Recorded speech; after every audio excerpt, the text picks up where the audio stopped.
जय श्री राम, जय श्री बालाजी महाराज, जय माता दी। क्या होता है जब शरीर पर कोई सवारी आती है, देवता की आती है, तरंगे आती हैं, तो शरीर के अंदर कुछ अलग अलग मूवमेंट होने लग जाती है, कुछ अलग अलग प्रकार की हलचलें होती हैं। तो अगर हमारे शरीर पर कोई ऊर्जावान शक्ति की सवारी आ रही है, या कोई देव शक्ति की सवारी आ रही है, या पितृ की सवारी आ रही है, तो हमें कुछ ऐसी गलतियां अपने जीवन में कभी नहीं अपनानी चाहिए। नहीं तो आपके पास जो भी परमात्मा की कृपा के द्वारा जो शक्ति आपको प्राप्त हुई है, वो शीघ्र ही आपसे रुष्ट होकर भी चली जाएगी। ऐसी कौन सी गलतियां हमें नहीं करनी चाहिए जिससे हमारे अनुभव, उसके बाद फिर क्या होता है, आपके अनुभव भी होना आपको बंद हो जाते हैं। अगर आप कोई पूजा पाठ में कोई अनुभव पहले अगर आपको होते थे, अब वो अनुभव भी आपको प्राप्त नहीं होंगे। ये दरअसल उन व्यक्तियों के साथ होता है जो उन नियमों का पालन नहीं करते। कौन से नियम मैं आपको बताऊंगा इस वीडियो में। अगर वीडियो अच्छी लगती है तो लाइक कीजिए, शेयर कीजिए और चैनल को सब्सक्राइब कीजिए और एंड तक बने रहना ताकि पूरी जानकारी आपको प्राप्त हो सके।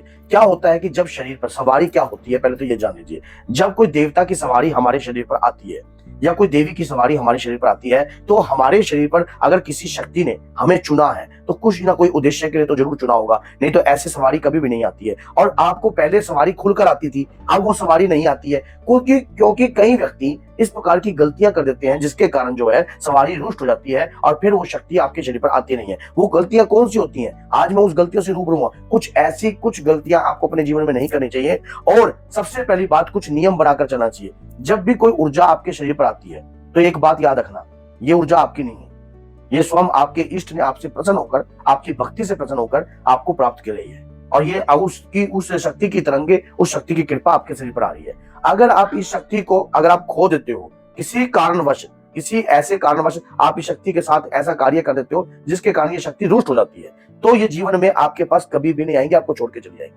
क्या गलती है वो गलती है कि अगर आप कोई भक्ति पूजा पाठ करते हो और प्राय स्त्री गमन करते हो, तो ये जो कार्य है सबसे बड़ा पाप है। इस पाप को अगर किसी स्त्री के प्रति भी आपकी देखने की दृष्टि गलत है, तो भी ये शक्तियां आपके शरीर पर नहीं रहेंगी, ये आपको छोड़कर चली जाएंगी।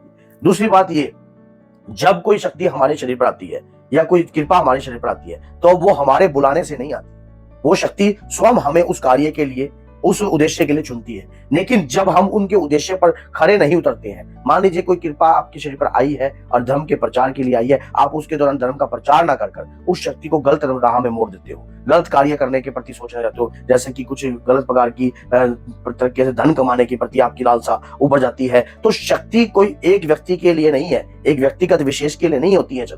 शक्ति जब शरीर पर आती है तो जन के कल्याण के कार्य हेतु आती है। और जब व्यक्ति जन का कल्याण का कार्य नहीं कर रहा होता है और अपने खुद के निजी स्वार्थ का कार्य कर रहा होता है, तो अपने आप ही शक्ति उसको छोड़कर चली जाती है। और कुछ और क्या कार्य ऐसे होते हैं, कुछ अगर हम अपने नियम बनाते हैं, जैसे हमारे शरीर पर हम जब पूजा पाठ पहले करते थे तो घंटों घंटों हम ध्यान लगाते थे, घंटों घंटों हम माला का जाप करते थे, लेकिन अब कुछ ऐसा नियम हम नहीं कर रहे। हमारे खुद के बनाए हुए जो नियम है, हम उनका खुद के बनाए हुए नियमों को बेकार कर देते हैं। जैसे कि आपने मान लीजिए एक नियम बना रखा था अपने जीवन में कि आप जो है इस दिन जो है ब्रह्मचारी रहोगे और इस दिन रहकर आप इतनी पूजा पाठ करोगे। अपने नियम आपने स्वयं तय करे, लेकिन उन नियमों को भक्षण भी आपने स्वयं ने किया, उन नियमों का त्याग भी आपने स्वयं ने किया, तो आप खुद अपने नियम तोड़ रहे हो। तो इस दौरान शक्ति आपको चुनौती भी देती है, आपको इशारा देती है, लेकिन अगर आप उस चीज को नहीं समझते तब भी शक्ति आपको छोड़कर चली जाती है।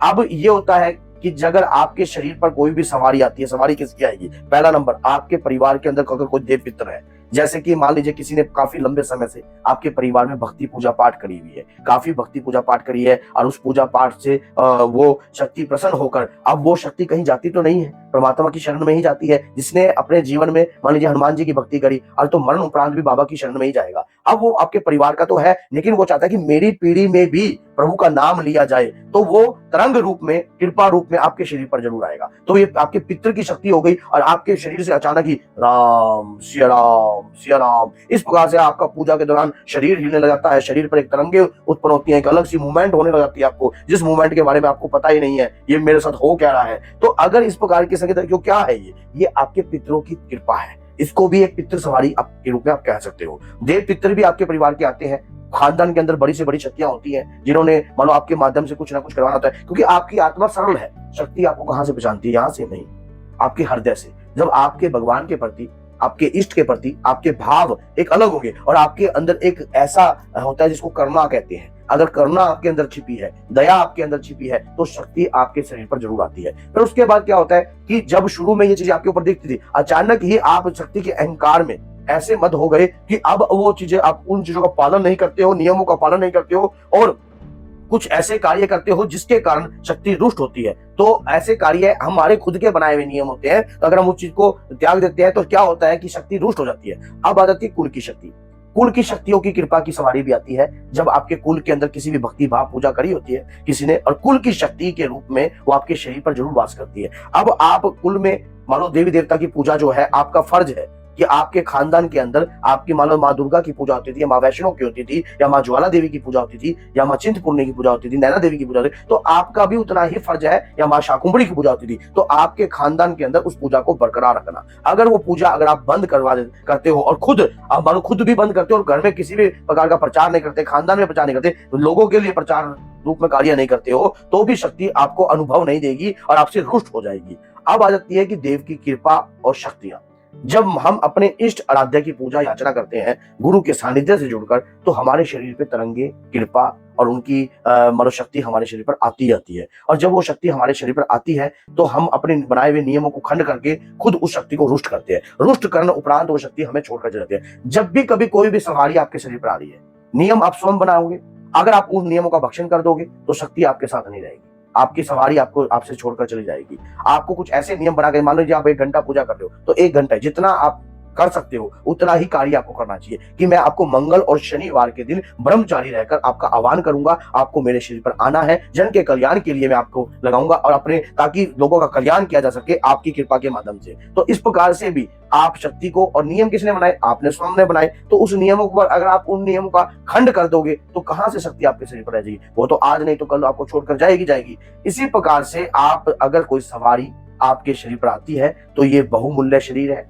इस शरीर को चुना गया है। और अगर अब जैसे किसी के शरीर पर प्रेत की सवारी भी आती है, प्रेत, जैसे कोई प्रेत की साधना करते हैं तो प्रेत को सिद्ध कर लेते हैं, कोई डाकनी करते हैं तो डाकनी को सिद्ध कर लेते हैं, तो ये चीजें एक अलग मैटर में आ गई। लेकिन जो आप सात्विक तौर पर कार्य कर रहे हो, अगर आपको मैंने बताया कुल की शक्ति है, पितृ शक्ति है, आपके देव की शक्ति है या कुल देवता की शक्ति है, तो इस तरीके से अगर आप अपने खुद के नियमों को भंग करते हो तो ये आपके लिए नुकसानदायक हो सकता है। और दूसरा, नियम आपने ही बनाए हैं और नियम का खंड भी आप स्वयं कर रहे हो, तो आपको अपनी शरीर पर आने वाली ऊर्जा को कभी भी बेकार नहीं करना। ये ऊर्जा स्वयं परमात्मा की कृपा से आपको प्राप्त हुई है। तो बोलिए जय सीताराम, जय श्री बालाजी महाराज। और वीडियो को अधिक से अधिक शेयर कीजिए ताकि जो भी भक्त इस वीडियो को देखे और उसके माइंड में ये बात आ जाए और वो समझ जाए कि मुझे क्या क्या कार्य करना चाहिए। जय माता।